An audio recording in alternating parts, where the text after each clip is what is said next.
Good morning, everyone. I think we'll make a start. Just to remind you, make sure you log in on Seats for your attendance. So this morning, we're really lucky to have one of our alumni presenting for us, Angela Fergus-Greed, who's come in to speak to us today. She graduated here 22 years ago. Absolutely. So, and she has many years of experience as a line manager in children and families in quality assurance and auditing. So I'm going to let her run off with her lecture today, but let's just give a hand to Angela, please. Thank you very much. Thank you. Thank you for the welcome and how weird it was coming in today, walking the shoes of being back at Brunel. So thank you for being here. I'm going to try and make the session as interactive as possible, and if you've got any Q&As along the way, I'm happy for you to ask, but we'll have a full Q&A at the end. So my name's Angela Fergus-Greed. Just give you a bit of background on my dear self. That will come after. So an outline, we'll do intros. I think I've done some intros with people before we started, so I've got some of your names, but I don't think we're going to have any emergencies today in terms of fire alarms, etc. And I've got my colleagues that would assist. I think we can sort of look at timekeeping and breaks because there's a small group of us at the moment. And I know that you're coming towards the end of your social work training, so I know we all know about respect and inclusion. So I'd like it to be interactive as possible and respecting each other and their differences that we might have. And just as echoed before that, we'll have Q&A, feedback along the way. Please give feedback because I'm a lifelong learner. And I'm sure there might be some things I could have done better. So any reflections along the way, I'd be really grateful. Okay. I did get introductions from everyone, but if I just do it again, so just you're in your final year, maybe just get a bit of a headline of where you're coming from. So I've got some names, but there'll be some people I won't remember. So Charlotte, obviously you're in the final year. Just give me a bit of a pen picture of your background. A confusing one. So I'm the part-time learner. So I'm third year. Yeah, okay. And I start my 100-day placement in October this year. Okay, cool. Thanks for sharing that. Okay. And sorry, I didn't quite get your name at the start. So Charlotte. And your colleague sitting next to you? Rose. Rose, hi, pleased to meet you. And what about yourself? What's your... Thank you, Angela. I'm now on placement and our team, the evening team. Mm-hmm. Yeah. Okay. And that's fine. I'm not going to push you too much, but I just wanted to get so I can sort of remember names as well. Oh, yeah. I'm also an international student. Okay, pleased to meet you. Okay. Chi-Chi. Hello, Angela. Hiya. Thank you for coming to impart your knowledge to us. We are very grateful. I'm Chi-Chi, final year student, master's degree at the moment. My placement is in a charity area, and at the moment, everything is going well. Okay, pleased to meet you again, Chi-Chi. Hi, my name is Angel Elsa Jose, and right now I'm doing placement in mass adolescence in Ealing, my final year placement, and I'm also an international student from India. Yeah. Okay, thank you for the intro. Thank you. So, I can introduce myself a little bit. It's on the next slide. So, I left here 22 years ago. And I came into the course with some pre-experience. I was unqualified for a very long time. My background experience was residential, early years and such. And obviously there were some limitations if I wanted to progress in leadership. So I went in and done the then BA in social work, which was a great learning environment, which I'm sure you're having the same experience. And lots of the leaders and academia have gone on, but I've seen their names down and that sort of walk of the 50-year reflections for Brunel. So it does feel a bit surreal being here in this capacity, but it's nice. If I say that out loud, it's nice to sort of have conversations with my colleagues in terms of journey. So I have to look, 38 years experience. I started working with children when I was 18. I started out as a nanny in the UK, then I worked in LA for a little bit and New York for some high flyers. And then basically I started to look at how I was going to translate those skills potentially into social work. So I wasn't sure if it's teaching or social work. And then I came back to the UK and done some residential work. And I became a nursery manager and various other things that sort of changed my lens of how I thought I might work. So obviously all these things linked. So early years linked into the residential then linked into my social work journey. And it served me well because it made me have a bigger tapestry of learning. So I've been able to, I accelerated into senior management quite quickly, which was great, but I'm still a practitioner at heart. I'm always going to be that person. I do think, this is my view, as leaders, whatever your rank, that we must be child-centred.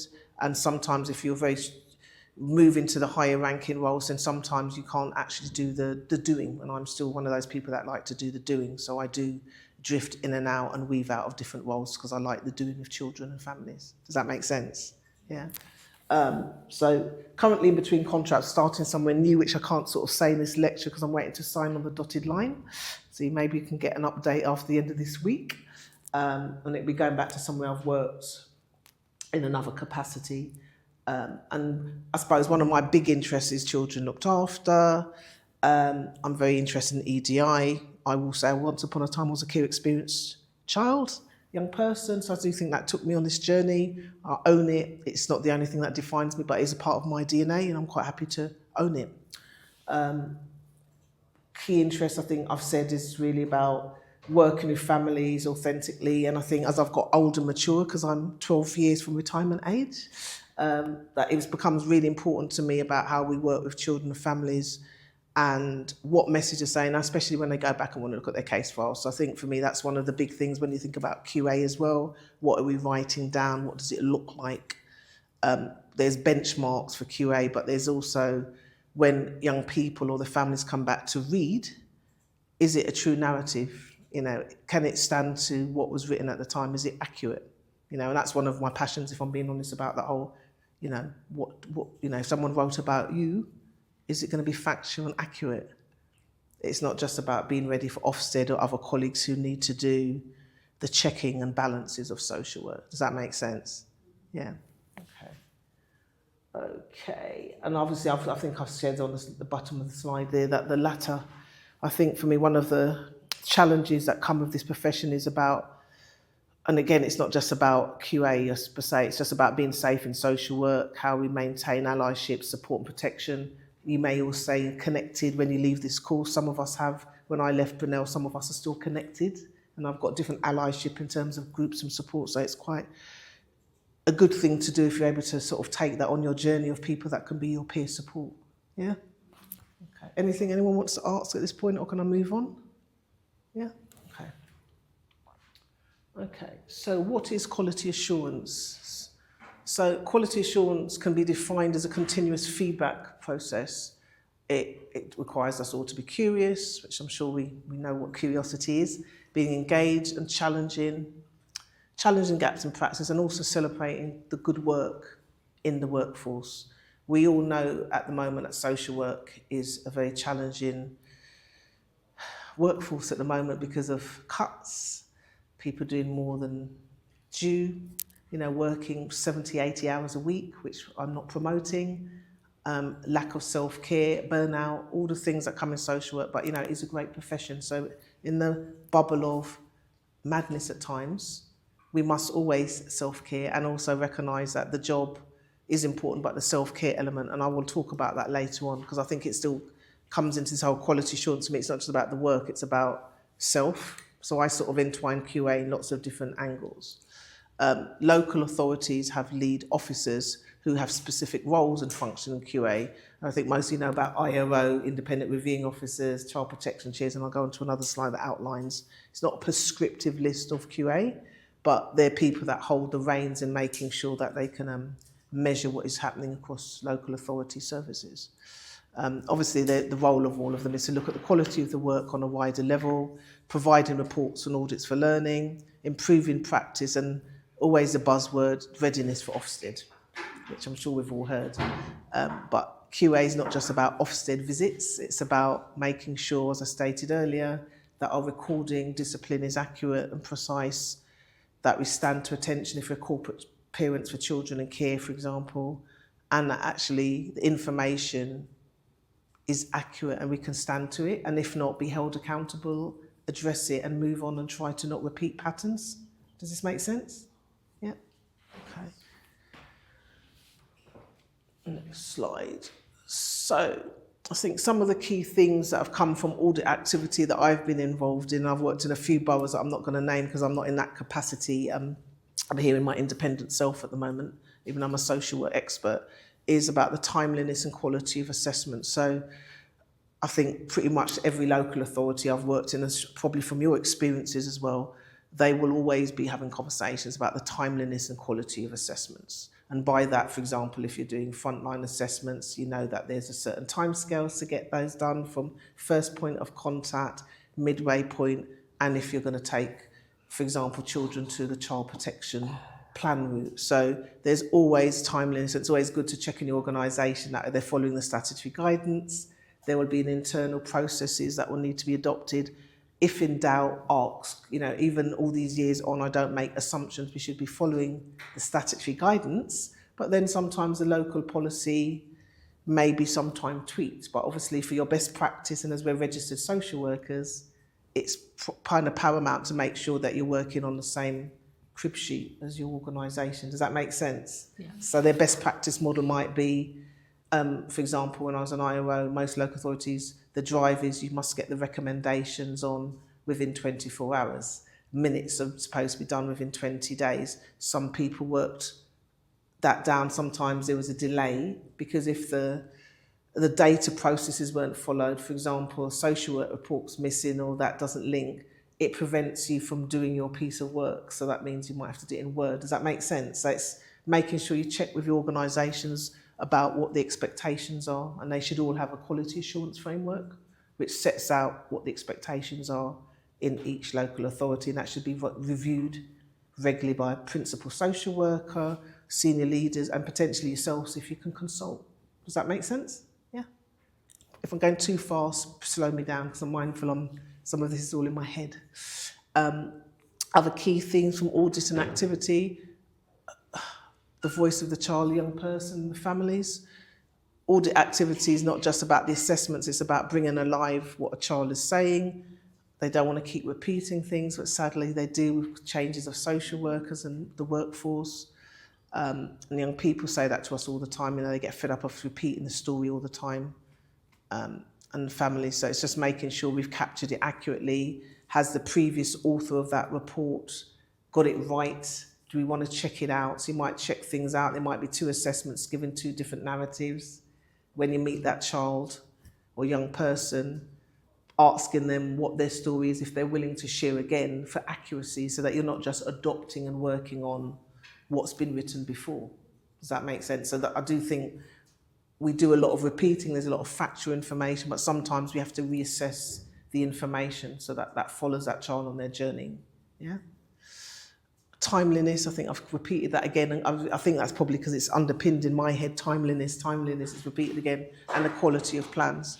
So one of the things that was one of my good leaders in my early years in terms of social work, timeliness about the quality of plans. So that would be a conversation as well with the family. So you get the plans done. If it's a child protection conference, you might have preempted what the plan might be for the family. You should be sharing that ahead of a meeting for a child protection conference.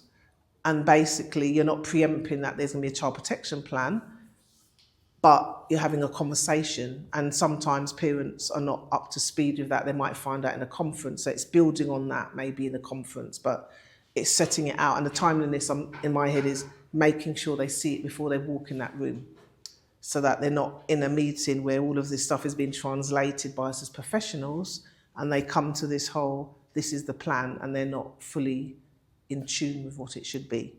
And also looking at any barriers for that. Hiya. Hi. It's one of my colleagues who's just joined. Effective quality assurance frameworks to create a vision of practice and demonstrate impact and understand what good and outstanding is. So when Ofsted come, so we're going to be saying a lot about Ofsted because a few local authorities I've worked in have just got good outcomes from the inspections. One of the things, as I stated earlier, the quality assurance framework that's set out in most local authority, it doesn't just create the vision to demonstrate the impact, it actually you will be benchmarking your work. So let me use an example. Visits. Children who are subject to child protection plan, which I think some of you will know, should be seen at least every 10 working days. And some of that might be unannounced, and some of it will be announced. So when there's measures of assessment, there's going to be an assessment, is that little Tommy being seen every 10 days? And if not, what is the narrative? What has been agreed? We should be seeing children if they're subject to that sort of plan. If not, then why are they subject to child protection planning? And that's something to ask. It might be you stepping on duty and a child hasn't been seen for a month. They should have been seen on 2 occasions. Your visit should probably be evidencing that gap and that conversation with your managers, so that there can be something about that abnormality, how that has fallen off the radar, because obviously statutory duties are it's supposed to be 10 days. So in that instance, that wouldn't be best practice. That would be a requiring improvement. Does that make sense? And that would be driving the visit so that we could get to good, because obviously children who are concerned about, we shouldn't be not seeing them for weeks, unless there's been a real problem getting access to the family, and there should be something on the file for management oversight. IOOs and LADOs and fostering do annual reports, and those reports will also outline, giving an insight to the service area they are and the achievements made. There's a duty to share these findings more widely and embed this in day-to-day. So I've worked in a capacity as a service manager as an IO on a few occasions in a few London and out of London boroughs. And obviously the annual reports are a way to capture the... You guys okay? Can you hear me? Yeah, Okay, sorry. Okay, apologies. So independent reviewing officer, apologies. This one, LADO, does everyone know what a LADO is? Apologies, I've just met, yeah? Designated officer, so they do investigations. Apologies, that sort of thing, hold me to account. They do investigations if there is a professional where there's a concern about a child and there's a lead person that will do that piece of work, and they will work with outside agencies to explore if there's an issue for them to continue practice, for example, teachers, social workers. So a LADO will investigate us as social workers or any external professionals where there's involvement with children. So apologies, I didn't outline the acronym. And then obviously there are fostering annual reports as well. So what I was trying to do is to try and link all of those, because they come in terms of another QA, which I'll show you maybe in the break, some of the reports that can be achieved and send them afterwards, of how they interlink. So they've definitely got a close mirroring relationship of how they do their QA. And I'm saying sharing more widely, I suppose it's more internally. All IO reports are normally online, but I've looked recently and lots of local authorities are not publishing all of their reports online, which they used to.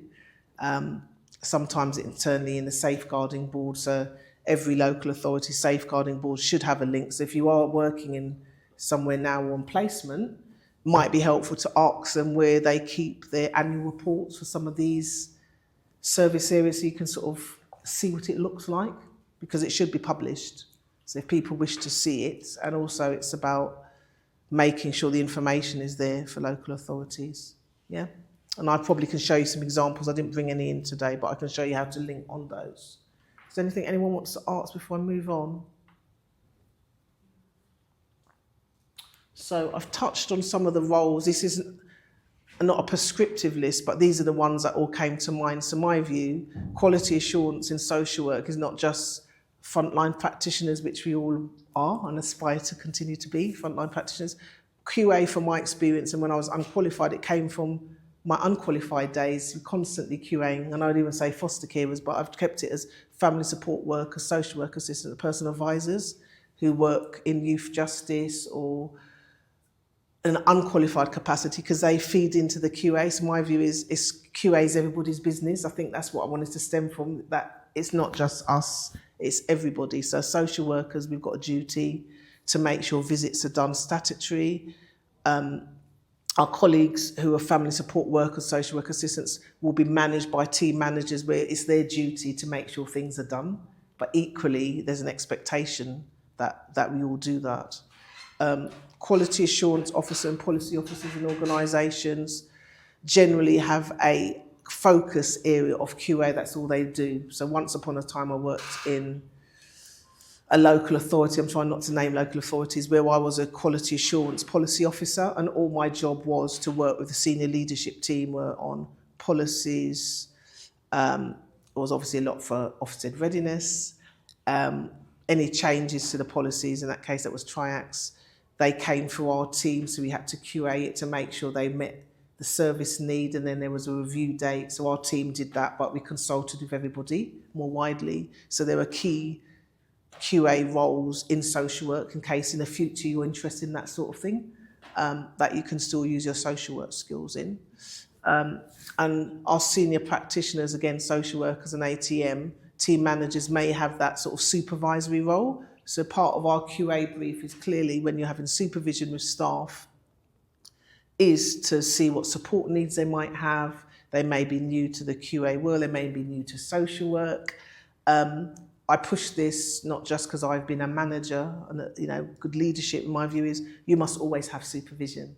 And I do think, and I've recently had an interview in an organisation, which I can't say, where I made it clear that's because I'm an expert in areas I expect to have good quality supervision. And what does that look like in your organisation? That was my question. And they came back, so their expectation, whatever your role is, you will expect to get supervision. And if you do not, that you hold that local authority or organisation to account. Because it doesn't matter how great we are in our field, you need a space to be able to reflect and learn. And in that means a good leader should be setting out time for you to have that. It's a shared responsibility, but I'm just pushing that point because I've been in that situation many times where it's not been afforded to me and I've had to have those conversations. Yeah. So, generally speaking, it's a TM, but also ATMs and senior practitioners. Back in the day when I was a senior prac, I did have full staff. I managed independent reviewing officers and child protection chairs, and obviously that role's changing because of the reforms, as you know, namely for CP chairs, generally do not have any reports, but they are very involved in the QA world because they're quality assuring children in care, and they're quality assuring children who are subject to child protection plans and possibly SIN planning.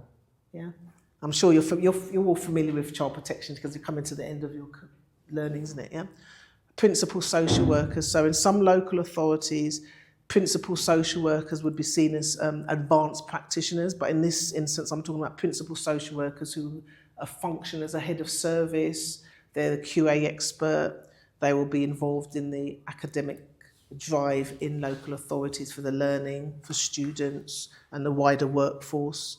So should be somebody named with that title, / sometimes I might be the head of service or there might be the AD in some local authorities. They have two roles. They will tentatively drive on QA from my experience. And then obviously I've put down head of service across the whole spectrum for children's social care will have a link in terms of QA because they need to make sure their services are being delivered right. So they will all have a leadership role to make sure QA is function. That's their job, to check their team managers and so on. And the divisional director, I've not put AD, ultimately they are in the mix because when Ofsted come and ask some questions, they will need to triangulate all the information that they've got to make sure that they are delivering appropriate services for children. So ultimately the buck lies with everybody, but equally the buck lies, I guess, with the senior management team if things aren't being done well. Does that make sense? So as you can see, I think I probably was supposed to be in QA because I like that element of challenge. I'm mindful there is accountability, but I also mindful that everybody plays a part. It's not just one person in the system responsible for QA, and I think it's important that we all know that it's not just your role as a social worker, it's your managers. It's about the partner agencies who have not even put on this list. Does this make sense, folks? Anything too fast? Anything not clear? No? Well, okay. So we've gone ahead. I've probably captured a lot in a short time, but my hope was that we could do an exercise because I think it's always great to bring things alive in an exercise, and I'm quite happy to roam around. So I've got a family in mind that I've got printed out for you all to look at, and I'm saying 30 to 40 minutes, but as we're going to probably be one group on it, I think you'll just do it all as one group. We might not need a full 40 minutes and have some discussions, And it might be that I get us to look at another case study in mind. If you've got anything you could bring as a parallel plan of reflection for learning, if you're open to that. So are you guys good for us to do a case study piece of work? Because I think we're probably moving ahead a bit quick in time, but then we can maybe invest some time in that and look at the learning. Does that make sense? I've brought some inspection reports from 3 organisations that I have been connected to. I'm not going to say names out loud, that you can look at in terms of when you're looking at the case study. So are you guys willing to press on? Yeah? Okay. Right, are you ladies ready for some feedback? Yes. So how did you find the case study? And yeah, because I was eavesdropping. How did you find it for reflection? Oh, sorry, that's my fault, isn't it? So how we I think that went quite smooth. I don't know how that went anybody else. But I think how we did it was we started off with reasons why. So we started with protective factors. Yes. And then reasons why we thought that they closed the case in the first reason. And then obviously it was open again. So then we focused on difficulties, on the behaviours that are still happening. And then we went off and said, okay, so this is what the care plan would initially look like. Can I just bring us back a little just for the reflection? So what thoughts did you have, and we're going to come together as a collective on the reflections of why there was an open and shut situation? Because obviously it's a referral, isn't it? Yeah, so I don't know, what thoughts did you have before we get into the care planning? So what we said protective factors were, mum was an active parent seeking help. So she was asking, she was involved. She was taking medication for her ADHD, so that was kind of being dealt with, per se. And the school were involved to an extent. So we said that, you know, the issues that were at hand at that point were kind of being dealt with. I don't know if anybody else wants to jump in. So while mom, while it was made that they didn't really want to work with social workers at the time, but there were some factors there, like the like what she just said, the health was involved. She was diagnosed with ADHD about that time, and she was now on medication.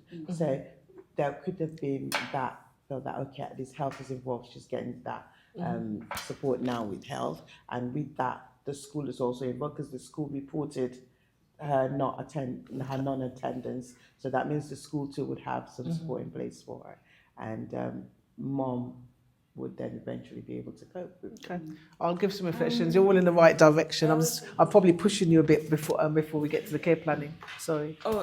I also thinking the case was closed prematurely because Tracy was not well supported, because the Tracy had still the gangs were there, was being exploited,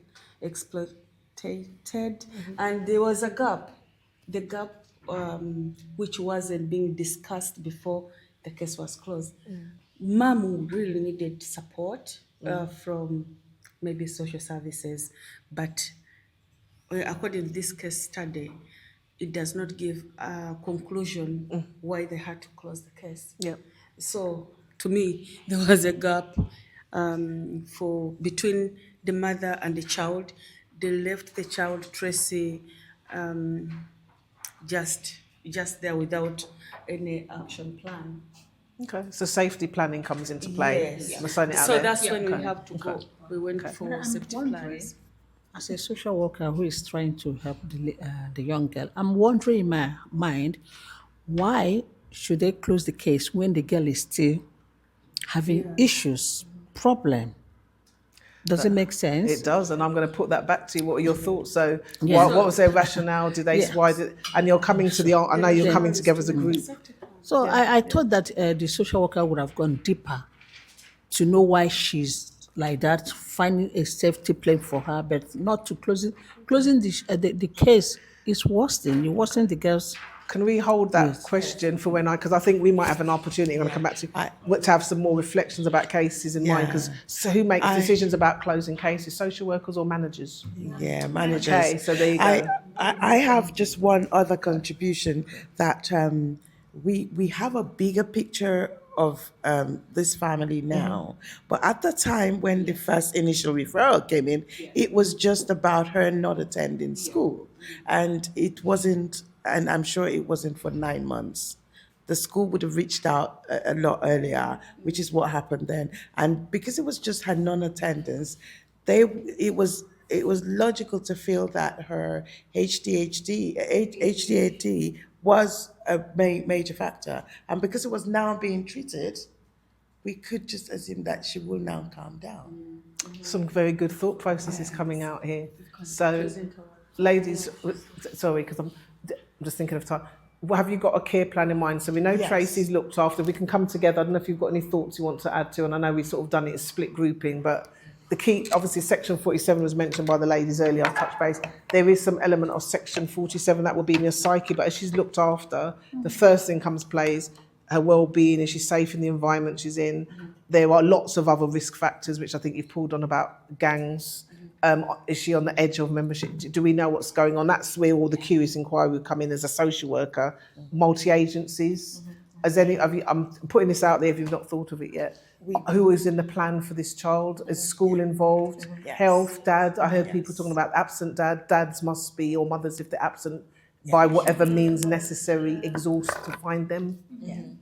By whatever means necessary. I say that because I'm an ex-guardian, an ex-manager, and many times people are doing assessments and dad or granny or the extended family, they're an afterthought because you're focusing on the here and now, where there might be a granny in Poland, there might be a granny in West Sussex. You know, to me, you know, who are in the family, the immediates and the support network. Does that make sense? Because sometimes when you're lost in translation and an assessment, because you're under pressure, things get lost. Yeah. So does anyone want to build on what you've got as a potential plan?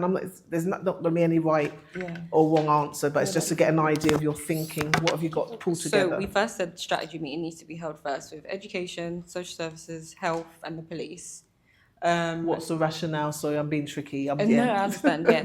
So just so what's the problem at hand, and some ideas around it. So the strategy meeting is just kind of to see like what are all the difficulties in her education, and then the police are involved because obviously she's hanging out with 19-year-olds, she's 15.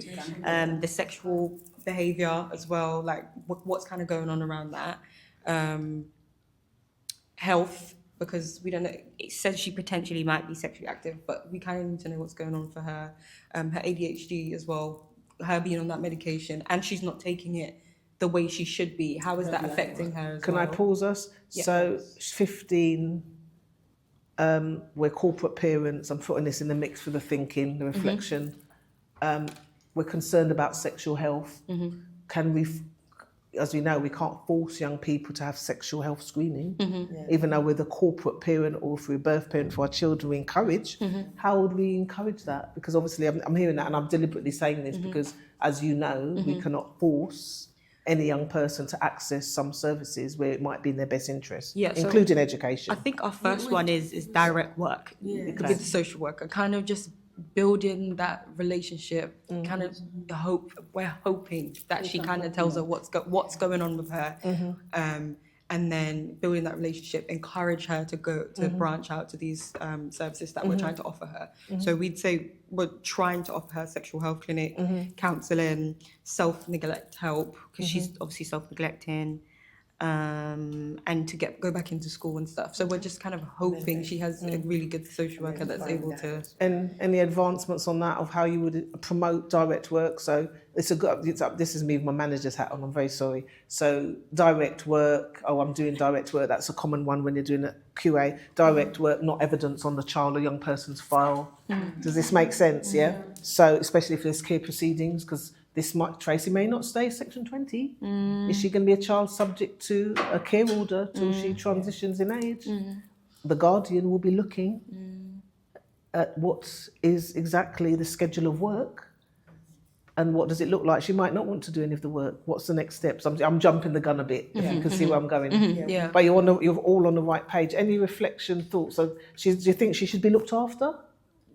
Yes. Is that an agreement, 100%? Has anyone, you can deviate from that? Yeah, we did kind of say that if things don't go as she just described as planned, it would need to go into full child protection, and we would need to see how we can keep her safe.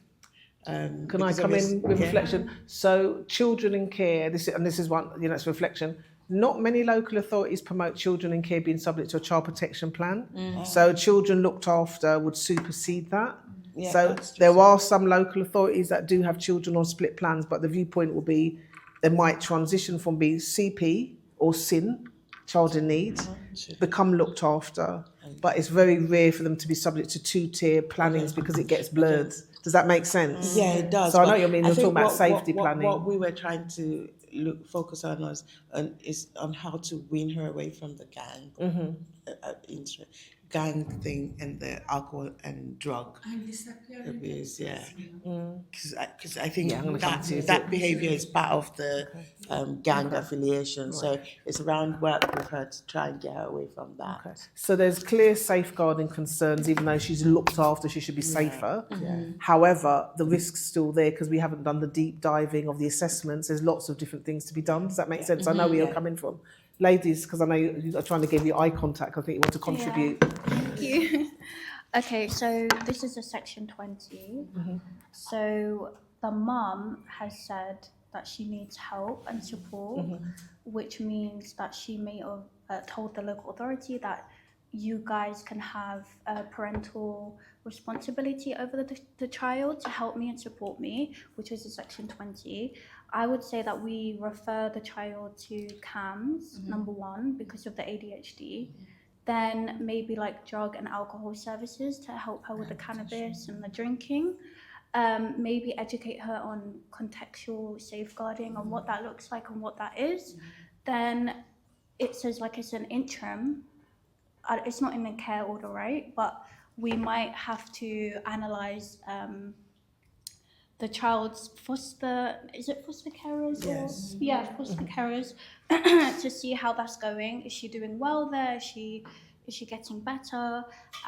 We can explore direct work with Tracy, her brother and her mum, and like making them come together and like working together in direct work together, doing a safety plan or a SDQ with Tracy to get her social and mental idea of like how she's getting on currently, and then following on with that. And then also exploring her wishes and feelings, but also mum's wishes and feelings and the foster carers' wishes and feelings if they want to maybe take her, if that's an option. Can your contributions are very rich. So there's one person who you not mentioned. Oh, I did hear you guys. Well, I heard the dad mention it. So a key person who would bring this assessment together. It's a Q. Someone in the QA world. Independent. So the IOO, so she's her first entry into care. Yeah. So I haven't got the IOO handbook with me, but it's my Bible. So obviously the looked after process, child comes into care, they have a review. I don't know if you all know the schedule. Yes. First month, then there's another review within 3 months. Yeah. And then there's another one in 6 months. Unless they change placement. If a child changes placement, what happens? It goes back to the start. Well done. So the IOO is obviously integral. So, obviously the focus is QA. We're all QA experts today, okay? So the IOO should be very much overseeing all of this planning with the social worker. So they must be consulting the social worker. The social worker should consult with the IOO. You rightly said, is this the right plan for Tracy? One hopes it is. Do we, say mum says that we can't look after Tracy anymore. Section 20 becomes redundant, doesn't it? So what would we need to do? There'd be a legal planning meeting, with the key players. Does that make sense? So that whole contingency planning in the planning. If mum withdraws, she's got PR, so has dad, who we don't know where dad is at the moment. You may have to be having legal. Is the threshold been met to go into the court arena, or are you going to try and work with this family in a different way, with a tight support network? Does that make sense? So you're all saying all the right things. So you know your craft. So what do you think the plan looks like? How long do you think Tracy should be looked after? I know how long's a piece of string, but she's just come into care. What are your initial thoughts? How long do you think interventions might be needed to see and bring about change before you look at reunification, if that's in the best interest, for example? Maybe like supervised visits. The placement plan Okay, let's see. A year. I think 3 to 6 Yeah, months. 3 to 6. 3 to 6 months. Realistically, because you Okay, know how quick okay. you're going to get these counselling services to be Okay. involved, how quick you can get, I don't know, sexual health to get, like, realistically, the way wait lists are going down. So what do we think? 3 to 6 months? You think Tracy could be going back home? She's just come into care last week. I don't know. She's involved in gang 6 to 12 months. 6 to 12 months. So, and we might reflect on that after the break, because what's very interesting in this conversation is that's why there's a revolving door sometimes of children subject to child protection planning or looked after plans, because the plan might not be, when I say prescriptive, because that sounds, prescriptive, a very clear scheduled plan outlining who's doing what, not just social care, everybody in the system plays a part, which is why there's drift and delay for children. Does this make sense? So it's ambitious. I think it's great. 3 to 6 months care episode for a child can bring about change. Sometimes you just hit the surface. Does that make sense? But I get where you're coming from, because we don't want children to just be looked after indefinitely. But then 3 to 6 months can be it's an ambition, and I think it's a good ambition, but not for many of our children that come into care while they're subject to a plan for 3 to 6 months, unless it's maybe a parent who's temporarily sick, incapacitated to care, there's no other carers. Does that make sense? So I think I love that aspiration. However, with the greatest respect, it's not always one that we can drive, which we would love it. Does that make sense? I don't want to be off the radar of that, but that's from my experience. Yeah. Would you like to say something? So I don't want to knock your comment, because I do aspire, I think we should aspire that children go home as soon as possible. I said 6 to 12 months. Okay. Yeah, 6 to 12 months. But do you get what my thinking is about that? Because if you rush to do a piece of work and then you're back in the same situation in 9 months' time, it's nearly like all the resources we put in, try tested, and maybe we should have just gone the extra mile. Does this make sense, folks? So sometimes we do, as a professional network, make those mistakes and pull out too quickly, and that's why we have lots of re-referrals. And also it might take that long at that age group, at the age group of Tracy at 15, it might take about 12 months for her to, 6 to 12 months for her to kind of get on board with it, because it will take a while as a teenager, like that change. And change behaviour, absolutely. School and interventions, I agree. and everything could take roughly around, because it's a tricky time anyway, but with if we all walk the shoes of being 15, if some of us don't want to think about that right now, but jokes aside, that whole thing about behaviours, understanding why we're intervening in family life, she may not want, it can take a month or two to establish a relationship with the social worker or the network, getting her back into school. It's a lot of work. That's a lot of work.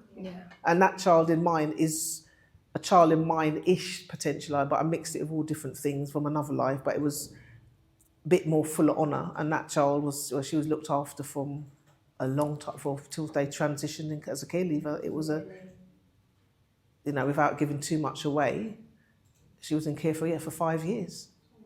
And this was a high it was grooming. They went overseas. I can't share too much because I don't breach, but effectively it was full on 5 years looked after.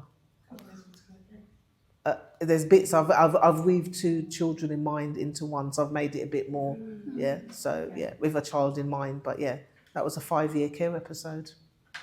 Because so I'm just putting it out there that but that was extreme. There was a lot. Is that because she was not in the country?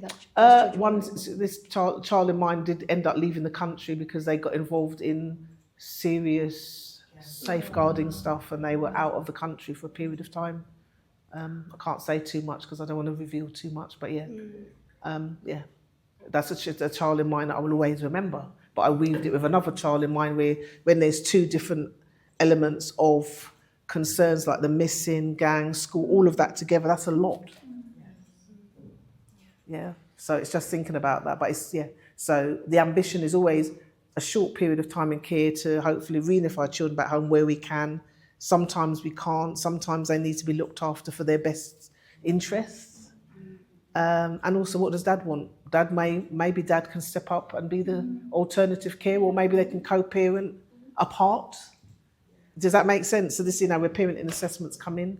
So I don't know, how did you guys find that? You're all doing practice anyway, so some of this stuff you're probably doing, aren't you? Ish.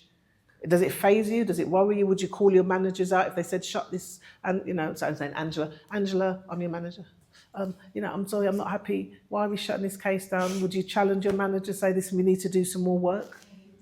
Because you see the risk factors all over there, yeah? Does that make sense?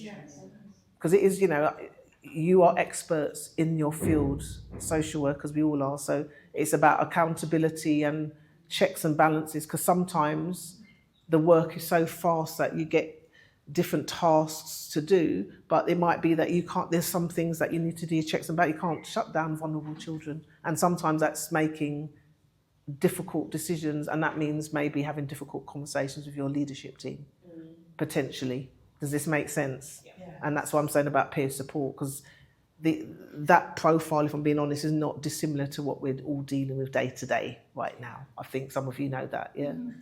Does that make sense? Yeah. I don't know, how did you find that exercise? I was trying to bring it alive. I was going to put a picture on it, but I thought, just have a child in mind. But what might be good post-break, if you could all think, you might not want to all have a child in mind, where you might want to have a reflective conversation and apply some care planning, if there's anything for learning. Because I think it's always good, I always think it's always good to have a child in mind, or reflection without giving out too much details that could identify a child or family. Does that make sense, folks? Yeah. Any thoughts, anything you want to ask me? Anything that bothered you doing that? That's the golden weave in thread in all our assessments, EDI. We kind of wondered about the figuring out that besides the fact that they're Polish family. Sorry, the mic. We kind of struggled with that a little bit. Okay. Yeah, around how to explore EDI with this particular one. Because we thought she's white, Polish. Yeah, and that's okay to say, because I think we should also that it's not an easy conversation to have about EDI and assessments, and that's one of the things we sometimes fall short. So I'm not acknowledged with the white Polish community, so the conversation would be with mum, wouldn't it? Mm-hmm. Is there anything missing here that we should know about? The big factor, dad. Yeah, the patriarch family, or not the dad's side, paternal family, sorry, where are they in her life? Yeah. Is she gravitating to negative behaviours? We don't know. We don't want to make any hypothesis, but what's that about? So it's that whole thinking. So if we're curious about different cultures, we're not experts. As a black woman, I'm not an expert in every black culture, because I'm not. I have to ask questions. And similarly, we must be curious, and sometimes that puts you in a vulnerable position. But equally be curious to ask, I don't know this, can you help me understand that? How we reframe our questions. Does that make sense? Yeah? Okay, now we get that. Yeah, does that make sense? So EDI is all of stuff. It's not just about the race factor, it's about all the isms and the whole thing about what that family might need. Mum may have some underlying mental health needs.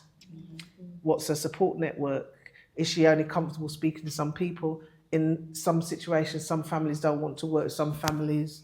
Some families don't want to work with social work, for example, gender-wise, or religious-wise, and they will blatantly say that. I've been a social worker where families said they didn't want me because of my profile, but they were worried because I was too mature and old. What do you know? You're too, they were younger, and I'm coming from a different school of thought. Does this make sense? So you might be up against that or those sort of barriers. Is a question, is EDI kind of looking at social graces? Absolutely, all the graces. So sorry for spot on. Okay. Yeah, all of the graces and how they they will play a part, won't they, in an assessment? Mm-hmm. Yeah, and where do you fit? There may be some triggers, no disrespect, from that case study. When you were, I'm like I said, I shared a bit of my personal self earlier. Is there any triggers there? Do you need to be getting additional support from your leadership team? There may be a trigger in that case study of a child in mind that resonates with you in your family life or previous experience. Does that make sense? So it doesn't blur your decision making? Yeah. That's where QA comes into play again. Because you may make a decision and it may not be the sound decision because you might be sort of swayed because of other viewpoints. Does this make sense? Yeah. Yeah, I probably spun a lot of talking. You probably want to rest, don't you? Any reflections, any thoughts, any difficulties, anything that's bothering you? Just because I actually have a question. Because I did on my last team, we did private fostering, and you kind of we didn't normally get to speak to the parents because the children was okay. So the UAS children, private fostering, so we didn't actually get to speak to the parents or like the dad. Yes. So in this situation, would you actively have to go and look for dad? Like What, for unaccompanied seeking children? no, like I looked after like a case like this. Would you actually have to go and find the dad and get his wants, wishes, and feelings, or can you just you can't find him, still go ahead with the proceedings? So this is again from my experience. So when there is an absent parent, so I'll use unaccompanied seeking children, that's going to be a difficulty, isn't it? Yeah. Because they're separated from their parents for whatever reason. Yeah. However, along that journey of assessment, those rich conversations should be happening with, so for example, Chi-Chi, so it's not you, Chi-Chi's parents are in so and such a place. We might be able to locate them. They might be a friend of a friend. Over the assessment process, we should try our best, because that informs the decision making, because you're just basing information on the self-reporting of the child, which is no reason why you should dispute it. But there could be missing information. But also, if it's going to be traumatic for children, then it may very well be that we can't connect and have those conversations that we'd like. But best efforts in the life story, where all children want to know where they've come from, innit? Even us as adults. What's your story? We've all got different stories, yeah? So it's helpful, but if you can't, you'd evidence it on the case recordings, isn't it? That you made best efforts and what you did, and obviously some work, especially for some of our young women and men, they want to know where they come from, and I think we should strive within our gift to do that. Creatively, but not to re-traumatise them, obviously. Does that make sense? Yeah. Also, would there be a chance for transferring or placing Tracy away from the locality since she's being recruited in gangs? Okay. So if you have to put her in foster care or in another family, would there be possibilities of taking Tracy away from the area? Yes. So thing is, do you think moving from the area, the problem goes away? No, because I was thinking So- about that too. Yeah, it does. Because no, but if the action is to rehabilitate back to mum, she's gonna go back into that area. So we move her out for whatever, she does really good. She has to come back. Okay. So So, that's what I was all right. thinking. So, and the hands have gone up, and you see, this is we're going to have part 2 on this. Can I say, with the greatest respect, moving children or families from the area where there's an issue, that the problems can still follow them in a new area. So I'm not minimising this. I'm thinking of a child in mind who was in a secure lived environment, because obviously subject to secure order. She was there for a while, gravitated back, 13. That was a young age to be in a secure environment, and still went back to the same situation, even though we tried to disrupt behaviours. So I'm not saying it doesn't happen, but again, as we know, there's a housing shortage, folks. So families can't be moved from areas that are not desirable or where there's hot spots of antisocial behaviour. So it's a whole thing about re-education, isn't it? Yeah. And stuff. So these are real life questions you answer. Social care hasn't got the money or housing to accommodate some of these wish lists that we'd like for our families to be relocated. If they get relocated, they might be outside the demographics. That might be another re-traumaing. Does this make sense, folks, what I'm saying? So there's a lot of things to think about. So in principle, we would like to airlift all our children and families from places where it is difficult for but the reality of it is we know there isn't budgetary funding to do that. So you've got to make good with the situation and try and disrupt where we can and educate it. Yeah, I know some hands went up, and I know there's 1, 2, 3. I don't know what order. I'm swaying that side to come back, ladies. Is that okay? Like what I just want to add to what Rose has said. Like in my first placement, we had a child. Almost all the placement in London she has been. So maybe when they did the strategy meeting and they brought another solution. So they took her like Glasgow area, and sometimes my PA then will say, "Oh, did you know next week Tuesday I'm going to see a child today?" Then I asked her, "Why is that like that? What about London?" They said that was when she explained to me, and that time they took that girl there. There was massive improvement. So change of environmental factors, sometimes it does help. Yes, indeed. And at the end, she become the one I use my DOP for. You know, yeah. And you're right. I do think sometimes disruption can help, but it's about the schedule of work. Who's doing what in that disruption? Because at some point it comes to an end. And then what happens if you've got to come back to London or Richmond or wherever it is? Do you know what I mean? So it's a whole thing about the planning. Because you're right. One question I want to ask in this scenario is that, you know, what are parents doing? Say that, I missed that. What are parents doing? Like when you have a child now, you start mentoring the child, start nurturing the child. Why does, if that supervision is really there super, why do children just wave to become like a child like this? So what are the parents doing that time? Does it mean the parents are not able to coordinate and give them that foundation of doing Do you want me to answer that question? Please do, because I wish if I had the magic response. Sometimes I feel disturbed. Why should parents allow child to get to that level of destruction? There'll be lots. I think let's all reflect on that question. I know what my response will be, because all I'll say out loud for any parents, you know, not all of us are parents. You could be the best parent and children don't follow the boundaries. But that's a richer conversation. So even as corporate parents, we have children excelling outstandingly. Oxford corporate parents, because they've been removed from a situation. We all know from our experience of parenting or godparenting or whatever parenting we've experienced or know, that in our worlds of knowledge, it's not as it always looks, even with the best skill set that you may have and toolbox. So it's a bigger conversation.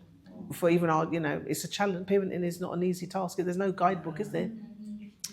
I know it deserves it. It deserves all of us. You know, it's a lot of our children are being traumatized with the life journeys they're having. But what can we do?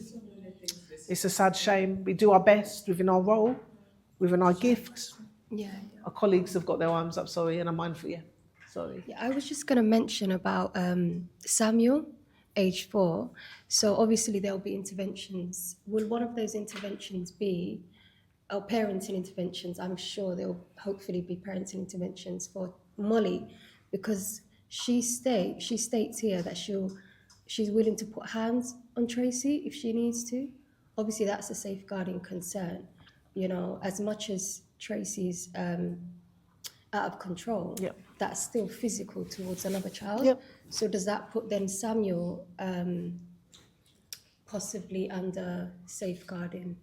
Risk of significant harm. Significant harm, yeah. So what you've just said it, you've just named it, haven't you? A child has been left in the household, but another child is being looked after.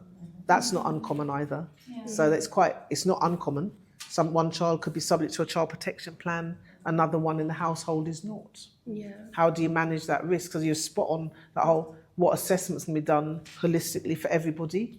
So that's is that on your checklist? We did say And so, you know, we haven't mentioned Samuel a lot, and that's quite relevant. Is it their learned behaviour, what he's seen his sister do? Is that going to be him in 10 years' time? Wow. Yeah. That, you know, we don't want to preempt negativity, but, you know, about this disruption, isn't it? So spot on. The assessment process is, and I did hear someone say about a family meeting, a family group conference. Would you have a family network meeting? Are there family and friends around this family? Mum looks totally isolated. Yeah.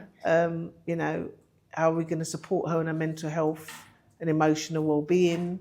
Does she might feel a prisoner in her home because of the situation she's living? She's overwhelmed. She's overwhelmed. Yeah, exactly. Who would not be overwhelmed? Yeah. Yeah, spot on. So it's not trying to make it fearful, folks. This is the joy of social work. You know, the curiosity, and hopefully you're going to have, you know, hopefully you all stay connected on your journey and see some of the journey that you will make for some of the families. And this is real life. You're nearly there. But, you know, your responses were sound. So I'm very impressed. You're ready to be graduating out into action, aren't you? And excited. Look at you all smiling. And excited to do so. Any questions before you probably might have to have a little break? And then I think what I'd love to regroup when we're doing the reflection and feedback. case or child in mind, because I always think learning from practice, obviously when you're in it, I don't know if you want to do any role play, if you sort of, you've all been to looked after child review, have you? I made that assumption, but maybe not all of you. You have. Have most of you been to looked after review, child protection conference, strategy meetings? Okay, so you're all properly ready and raring to go. Have you done, just trying to think, any of you been to court? Yeah. Okay, so you've done court, spoken to guardians, Yeah. you know what they expect. I think this is a QA head going on. What else? Have you been around any of you for Ofsted inspections? Okay, so that might be okay. So not that Ofsted is not the end or be all, but it's always helpful to know. So maybe we can do some reflections. If you want to use the same case study or a new one, what would Ofsted expect with a child in mind or a family in mind like this? What do you think they'd expect to see on the paper file? That's a curiosity for QA, yeah? Were they expecting to see lots of supervision on this with a manager and a social worker? Will they expect to see that there's been no out-of-date visits for the looked-after child? Tracy, has she been visited within the statutory timescales? If not, why not? If you're on holiday, someone's stepping in. Does this make sense, folks? Is the IOO getting the minutes on the file? Is she ratifying the recommendations? Are you doing what it says? Do you see what I mean? It's all streamlining. Does it make sense? If they pull this, what will they see? Will they see your footprint? Will they see your manager's footprint? Will they see that you've gone to a strategy meeting because you're concerned about the other safeguarding factors? Will Samuel be mentioned in some of the case recordings? Or have we forgotten Samuel because we're so focused on all the issues happening with Tracy? Because as you can see what we've done already, we did focus predominantly, did we not, on Tracy? But there's another child in mind. Does that make sense, folks? Hopefully this generated some thoughts. But if there's any more cases in mind you've got, I'd like to apply, because we've probably got still good 45 minutes to go after you've had a break. Unless you want to do any role play. Yeah. Sorry, do you want to take a break now? Yeah. I'm just conscious they've been on for almost 2 hours. My goodness, sorry. All right, folks, so we've got about 20 minutes before, so we can break and you can escape me. But yeah, I've enjoyed your company. So we've done the exercise, and obviously a slide I put up because we've kind of done some of this reflection already, haven't we? So the exercise generates some reflection, and I've just touched on it. I've shared some Ofsted reports that are roaming around in the group that you can look at from 3 organisations. I have worked in all of them, but I'm not naming them on camera, and they are all outstanding provisions. And I've said earlier, before we resumed, it's always helpful to look at Ofsted reports to sort of see local authorities that have been on a journey of improvement.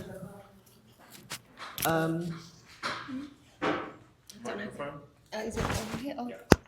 To look at local authorities that have been on a journey so you can see their gradual progress, because you're all going to be in the workforce soon. So it's good, but I would say that not to just focus your decision making on outstanding local authorities. There is scope and growth to work in local authorities where they're on an improvement journey. There might be investment more for staff. I'm not saying there isn't in other local authorities, but it'll help you to grow and to sort of see those different levels of progression. So I think it's always good. And I've worked across the spectrum of local authorities that require improvement to good, outstanding, and those, yeah. And that it shapes you as a practitioner when you're sort of on that journey, in my view. So how will we see quality assurance being embedded in our day-to-day practice? If you just reflect on some of these things, we've touched on them. What do you do to bring quality assurance at the forefront of your work with the competing demands that we all have in social work today? I'm just reading them out loud.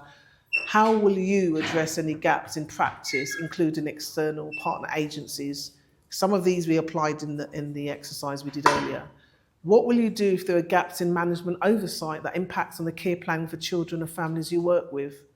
These are reflection strokes. Ofsted inspect and rate local authorities. What does your self-reporting of your work look like? So by that, what I mean, wherever you're working, could you do an assessment of how you grade? Do you think it's an outstanding local authority, or is it an authority that is good with required improvement features? What does that mean to you? How do you have those conversations? It's always helpful sometimes to have that in your thinking when you're working. And the reason I say that, how do you evidence this? And how might you do that in the future? So, that I'm just thinking with my senior management hat on, the expectation that local authority senior leaders aspire to is making sure it is not just good enough for children, that it's outstanding. We want to do the best for all children in your demographic area and those that are placed at a distance, for example. But to achieve that, you may not be able to do that on the budget that you have. And there's something in terms of being curious and creative when you're working with families. So it's always good to ask your employer how they help you to get the best in the assessments family and how creative they're going to be, because that might not always be money. It might mean that you get a toolbox of all the things you need to do direct work with families. There might be an allowance for you to take a child out once every so often for a visit in a coffee shop. Obviously that's got a cost element. You might get more out of the child at home. So it's just things like that. So I don't know if anyone wants to throw anything out. What do you think you'll see? How do you see quality assurance embedded in your day-to-day practice? So we were talking about that, I think, in the group, but just seeing if your thinking has changed. How do you what would it look like in social work day-to-day? I don't want to call out any names. What would you think? How could you see quality assurance being played out in your day-to-day work and embedded as a social worker? Because you definitely did it in a group just now. So who wants to go for a shot?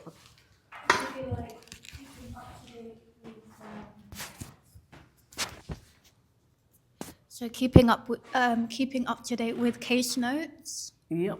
And making sure like any correspondence with emails or phone calls with carers or professionals are being noted on case notes.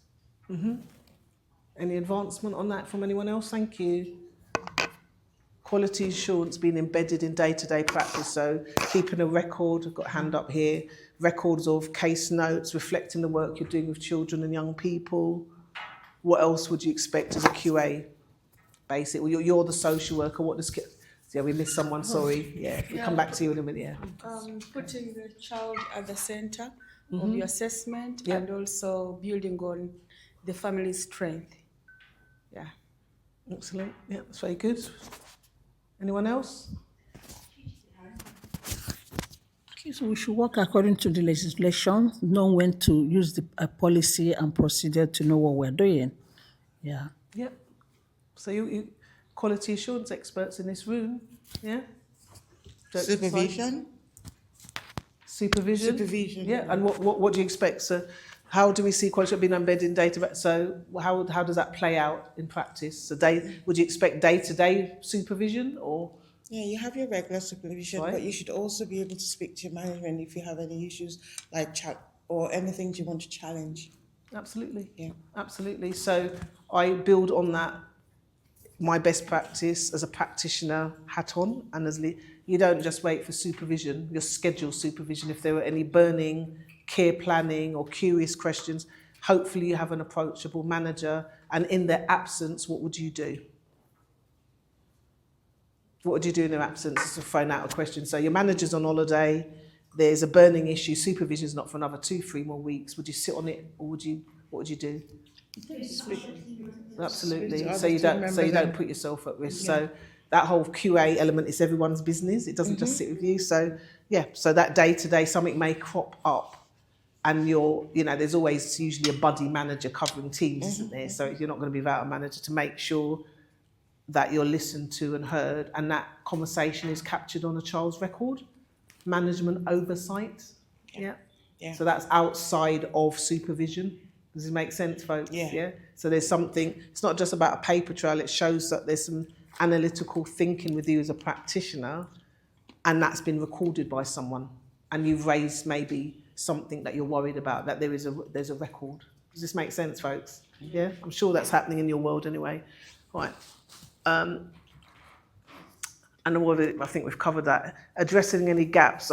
We didn't speak a lot about external partners. We did speak about school for Tracy, but how would you address any gaps in practice in terms of thinking QA, in terms of external partners? So Tracy, as we know, was out of school, not going to school. How would you bring them under the QA umbrella? Because there's a statutory duty, isn't there, for her to be educated? Is there anyone want to sort of have a poke at that, what their thoughts might be? Just wait for the mic. And multidisciplinary team involvement. That is the healthcare, the education. Yeah.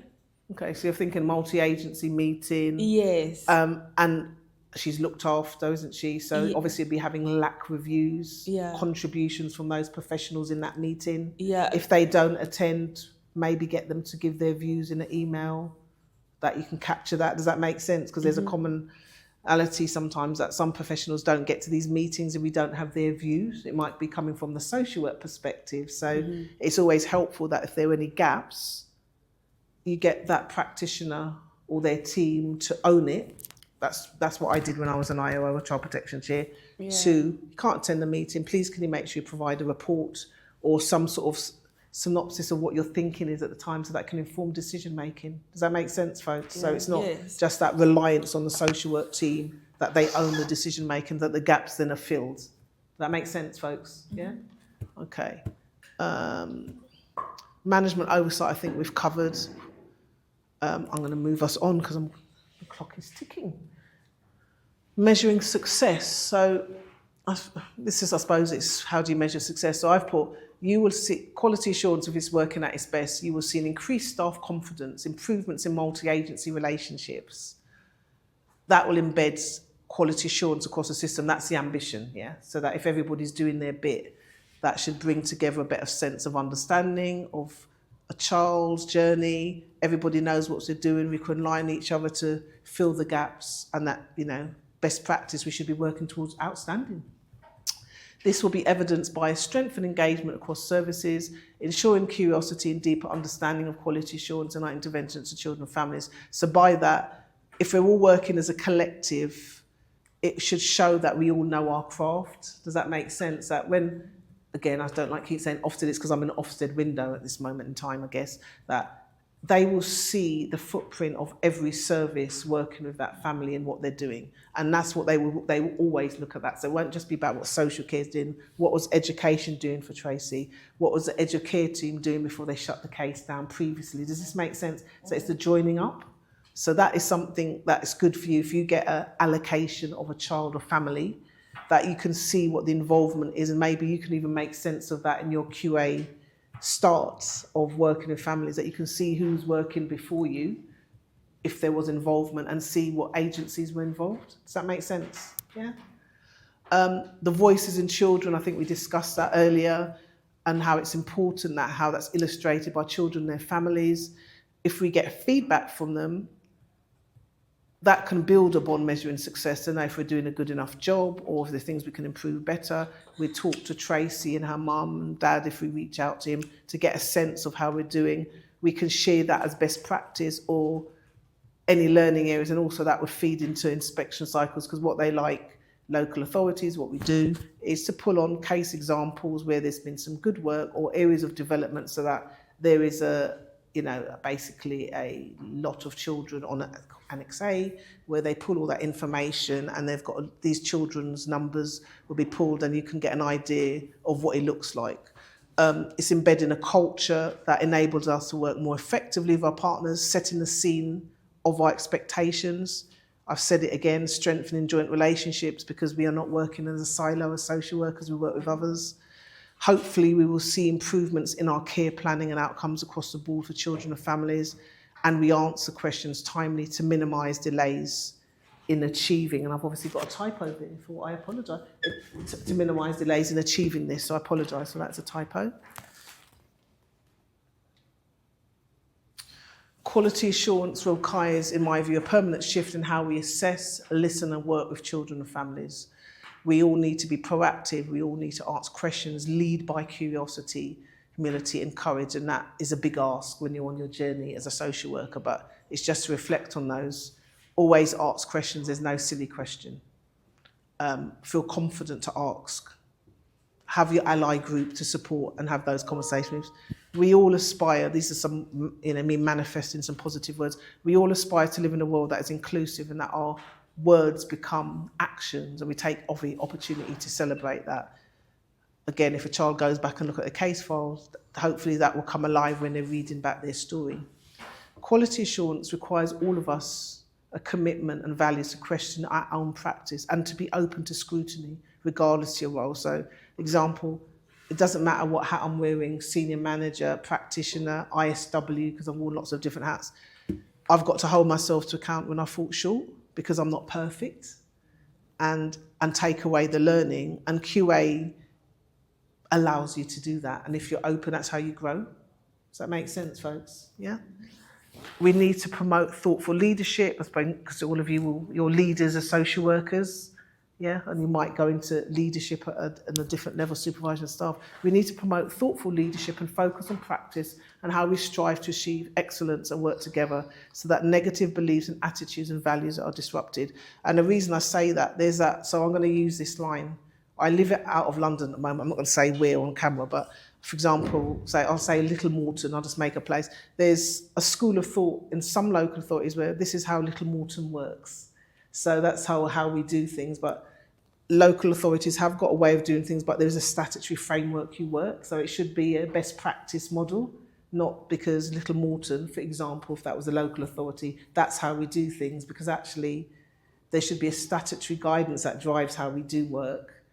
And even though there are local policies that must be adopted, best practice is what should be adopted. Does that make sense? But then that's things you learn over time when you're in a local authority. And I think thoughtful leadership is entwined in all of that. And you will know that if you're getting thoughtful leadership and management from your managers. And that's my last slide, but I shouldn't have gone there. So we'll come to that when I finalise. I don't know, we probably haven't got very much time. We've probably only got 5 or 10 minutes. But Toni Morrison is one of my favourite authors. That's why she's got that. And one day, in my retirement plan, in 12, 13 years, I'll write a book. So I always like to end with that as a thinking, because everybody in here can be an author of your life, an author of... If there is a book you want to read that hasn't been written, then you must write it. I love her. I love to, I think there's something behind that. But again, applying that to social work, think about what that means. Does that make sense? But I love all her work. But we're gravitating to the end, and there's the Q&A. We're not going to get to do another reflective case study as much as I'd like. But, I might see you all in another life. Hey, so is there any other Q&A, comments, reflections? There might be a few things I've missed, and I'm very happy you can find me on LinkedIn. I did do a mini bio that I've not shared with you all. I'm on LinkedIn under my name. If there's any questions that you've got afterwards, or any reading literature that you might be interested in. I didn't want to bombard you with lots of stuff.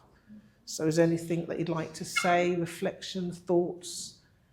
Do you feel you're leaving any new knowledge? I didn't want to give you too much analytical stuff. Is there things that you've gripped? I would say, and I'll wait for your Q&As, wherever you end up working, ask to see what their quality assurance framework is. What does it look like? Have an induction of the principal social worker in addition to your manager. You get a sense of what the development and learning stride is in your local authority, wherever you go, or organisation, because everywhere should have a QAF, quality assurance framework, that underpins the checks and balances of what they do. Okay? Anybody want to ask any questions? You're probably tied. There's a hand up, or is that somebody? Sorry, I can't see you. Sorry. It's okay. Sorry. I just wanted to ask, how did you get into quality assurance? How did I get in? I think by accident. That's on a serious note, accident. So you might have missed a bit of my journey, in which you might have to listen to the playback. So I am 12 years from retirement age, partially. I'm in my late 50s. I think QA was always embedded, and I think it was definitely embedded more when I was at Brunel, because we were a very radical bunch in my year group, 2004. And it was very much here. But my first leadership job was a year after leaving uni. Literally, I had a social work job, and within a year I was a team manager, because I'd managed before. So QA was my business anyway, in terms of social work. And then my first senior leadership job was, working it out, 10 years ago or something, more than 10, probably more. And I fell into QA by accident. I won't say by accident, and I loved it. I can't say the local authorities. I went to do some training. It was the IOA handbook for the IOOs. That local authority was on a learning journey. So there wasn't a clear overlap with QA and social care. So there was compulsory training to every single team member, even senior managers. And I joined the senior leadership team to just deliver that. They rewrote the QA, the quality assurance framework, for adults and children, and I overlapped, and I had to live away from home because it wasn't in the London area. And I realised, I like this. Basically, I was supported there, so it was a 3 or 4 month gig. And then I started to embed, I think I want to do that, and I built on that. So basically, it was a bit for training, and it was a QA role. And then I started to do, and then I deviated from being a manager to be an IRO, child protection chair, because I thought if I was going to work in that service area, I should actually walk the shoes of doing the job. And then when I've been in some roles, I've had to deputise for when staff have been off sick, for example, and be a CP chair, and because if you're functioning that way, you should be able to do the job. And when I was a guardian as well. So I previously was a children's guardian. Obviously, it's very analytical, it's very QA, it's joining up the dots like an IRO and a chair. So if I'm not going to lie, I do love that aspect of being a social worker, but I do think we all do it. It's just that you do more of it if you're in special roles. Does that make sense? And it's definitely in your gift. I think probably needs you can say 3 to 5 years experience, sound experience, but there's no reason why practitioners can't jump into a QA world from that, a specialist role. But I do think social work, you do it all the time. You are a quality assurance expert, you're doing assessments. Be confident in your expertise when you're out in the field. And I do think I've had really good leaders and managers who steered me in the right direction for progress. Does that make sense? But yeah, I think we all do it, but specialist roles like IRO and CP chair, they'll want you to have a bit of leadership experience because you're going as an expert, but I think it's in your gift to do that. I know people who progress quite quickly. Anyone else? Yeah, is that okay? Does that answer your question? Yeah. Thank you. Yeah. Anything from anyone else? Yeah. Okay. I know that when we're talking about the case study, we talked about the EDI, how to embed EDI in quality assurance. Could you just tell us a little bit more about embedding EDI in quality assurance, but in other cases, in other areas? What that might look like? Yes. Okay. So again, remember, this is coming from my experience. So you take away as you will. So when we get assessments for any of our families and children, there's that whole thing about you do the background reading, or how I do the background reading, and the first thing I want to look at the family composition. I'm always curious about the word identity. I think I spoke earlier to his group that I'm not an expert in everything in terms of Black British culture, but I'm Black British Caribbean, so I might lean my knowledge I have with others because they might, and you bring that together, isn't it? That whole coming together. So EDI, it's a big conversation everywhere at the moment, isn't it? It's not just about race, it's about looking at all the isms. We spoke about social graces, if you remember earlier, and how we bring that alive. And if in doubt, because I think we had some conversations when we broke out in groups about these are difficult conversations to have in assessments, to put yourself out there and be authentic. Say, I really don't understand this. Can you help me to understand that? So that when you're working with families, that we be authentic to say we don't know all the answers as well, so they can help us on that journey. Does this make sense? So when I'm not an expert in everything, so I can't, I've been an independent social worker. I've gone out and done an assessment of a brief from the court. But when I go out and see families, I will say, this is what my understanding is from the court bundle. What's your understanding why I'm here? And then they might build their narrative that's slightly different. Does this make sense? So I do think we have to ask children and families, ask people how they want to be referred to as. As we know, we live in a world that is very different in terms of how we address people, in terms of first names or gender choice differentials, that we go in with an open mind and heart to those conversations, which can be tricky, and ask how people want to be referred to as, and not just make assumptions, which we all do over time. Yeah. And we're experts, but also we are allowed to make mistakes. And that's where the safety of the word supervision comes in, isn't it? Because our assessments, we're accountable for what we write down. And we might need to change narratives if we get it wrong and own it, that we recorded this on so and such a date and we made a mistake, we'll correct that so the file reflects accurately as it should. And that's why I say EDI should be the golden thread with everything like the child's voice, and making sure everybody gets an opportunity to participate, and it's not just parents are not being done to or children done to in assessments. Does this make sense, folks?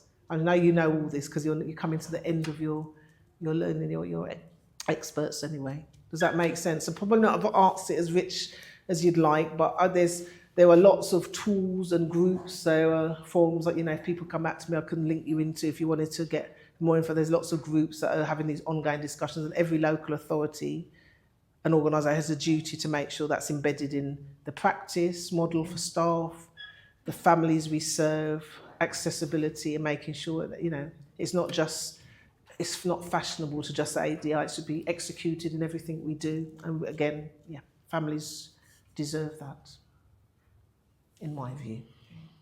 Yeah. Okay, that's a good. Is there anything anyone else wants to ask? Any reflections? Probably, does the hand go up? Sorry.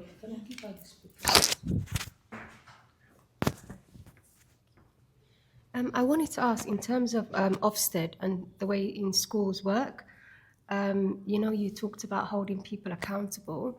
So if a school is, for example, inadequate, then that school usually it's turned into an academy. Mm-hmm. But what I've seen is that the leadership never changes. So like the head teacher would be making 120,000 a year and nothing changes. That same head teacher will stay in that position. Mm-hmm. So where does the accountability lie there? Because the same people are still in that school. And like you said, nobody really leaves those jobs because they're maybe backed by a union or something else. How does it work because in another job, you would get fired if you're not doing well. In a school, you've got I don't know how many thousands of kids there, and their lives depend on that head teacher's decision. So for example, if that school is not doing well and a lot of things are being ignored, but yet that same head teacher keeps getting paid, that school, like I said, is inadequate, and there's changes, but there's not changes to leadership. Okay. How does that work? Okay. So, as you know, I'm not here as an educational expert, even though I've been in the education arena before, like early years, and I've done some FE teaching in another life as well. Mm-hmm.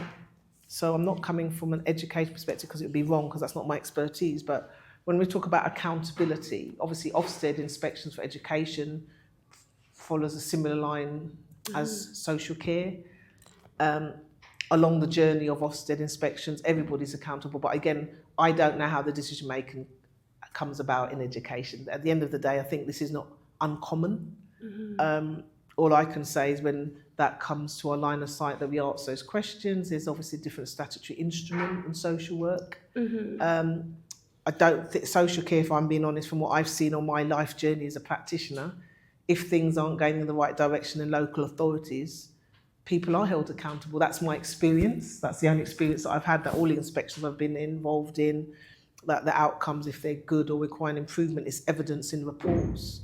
I've shared some of the reports with you guys today that are outstanding, but there are others that you can find on the Ofsted website that will illustrate that. So in answer to your question, I'm mulling it over, I suppose, in some respect, that how can you hold people to account that stay in jobs? Reflect on that question. There's that whole element, you're going into the social care profession, there may be things that are not going in the right direction. You have to be safe if you ask questions because you're starting in your career. Mm-hmm. No disrespect. I'm probably a bit longer up the line where I'll probably take a few more risks, which I'll be upfront and say, because I feel confident to do that. But it's not an easy place to be to call out things that are not going in the right direction on your work journey. So I just think in response to you, I can't answer why some leaders are in roles where things are not going right in their provision. Not leaders in general, but in general. Because it's safeguard, isn't it? Like if there's a lot of safeguarding concerns in that school, then that school can go and under safeguarding, and it's Ofsted that make that decision. Am I incorrect? All right. So I'll come in and say, is in your experience when you graduate from Brunel as a social worker, and if you see on your journey safeguarding discrepancies and gaps in education or any other stakeholder, because I don't want to just talk about education, health, police, all of the partners we work with and more, then obviously it's within your gifts to share that in a safe place, which should be your manager. In supervision, every local authority has a safeguarding board. So if it comes to our attention that there are schools or other stakeholders falling short, then that, in my view, and I have done that, called it out. I've done that as an IRO or other roles under the Q umbrella, and it's recorded and captured. And someone in the safeguarding board should be taking that forward, not you as a standalone, no disrespect, social worker doing that, because it's a big ask. Does that make sense? So a leader should take that forward. So there is a safeguarding board, there is a duty of care, it's everyone's business to work together to keep children safe, you're right. I wouldn't take it on yourself, you take that on in a conversation with your managers and ask what they're going to do about that. That's, and I don't know what would happen there on after, but then that's some reflections. If something isn't done, there's questions to be asked, but you've soundboarded it in the right direction. It's something that a leader should take forward. I think that's a big question, and I will be honest, working together comes with many a challenge, as you've probably stated, and it's about being confident to have that conversation, having your allies and your safe network, and it's not your sole responsibility to take that forward, but it is your manager's part of their function and role to do that. But you can push that forward in any aspect, like as a social worker, as you stated, you can actually say, I have a safeguarding concern. You have a safeguarding concern about a school, absolutely. Yeah, not just a school, but like you said, or health, or the whole stakeholder group. So we will work with so many multidisciplinary agencies. If we think your expertise is telling you something has fallen short and you can evidence that, then someone should be looking at that under a microscope, I would hope, as a manager, and take it forward. And that's what the safeguarding board are for. They're supposed to be there as a bridging gap for these conversations. But that is what I've done previously. As an IRO, I've taken that in a different line, or as a manager, because I've had those powers as such. But equally, and starting your career, which will be great careers, hopefully, and I'm sure they will be, make sure you have support to take. Those are difficult conversations when people fall short. As we know, serious case reviews, people fall short. Yeah? So on your journey, it's about being safe. Does that make sense? Yes, that's perfect. Thank you. Okay, and I'm mindful I've got for a few minutes before we have to wrap up. There's another hand. Okay. Did you want to? Okay. I just wanted to quickly just go through reflective practice and biases. Obviously, that comes up a lot. Reflective practices and biases, and that comes up a lot during our work, obviously, because we all don't come from the same background, and we live in a diverse global world.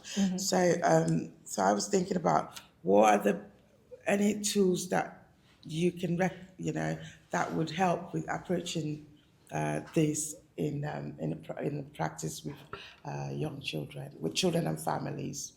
I mean, I remember hearing of one recently. It was a drama triangle to help me reflect on how I felt about this particular case before speaking to the family. So I just wondered if you had any suggestions or tools as well that we could use to sort of like help with quality assurance in this kind of. And you're spot on. So in a lot of local authorities, it's common practice that you will have a learning circle or bridging gap from audits or peer reviews. I can send you guys, if people want some additional information, I can send stuff by email, retrospectively, or via sharing that. So I've been involved personally. I've been drafted to do work as a consultant for 2 serious case reviews that were in the press. One, and I won't say too much about that, but basically there were learning circles across services, reflections, holding the workforce together, because it's quite stressful when a child dies under tragic circumstances. So most local authorities should have that sort of space, and you should be held and supported. And obviously there should be reflective practice in most local authorities these days, and group supervision that you should all be able to access. So I'd always support that. And that's why I'm saying I'm still in touch with some of my colleagues that I went to Brunel with, just a few of us. So we meet periodically, and then I went on another leadership program. Having those groups, that's also your reflection and practice. But it's always good to see what's happening in your organisation and building on that. So that's how we learn. So I can send some additional links. There are groups outside of that I know I'm not going to say on video, but there are places I can send some links where they have forums. They meet once a month, and you can meet and just have talks open to all. It's confidential space, safe space, separate to supervision. You don't have to pay for it.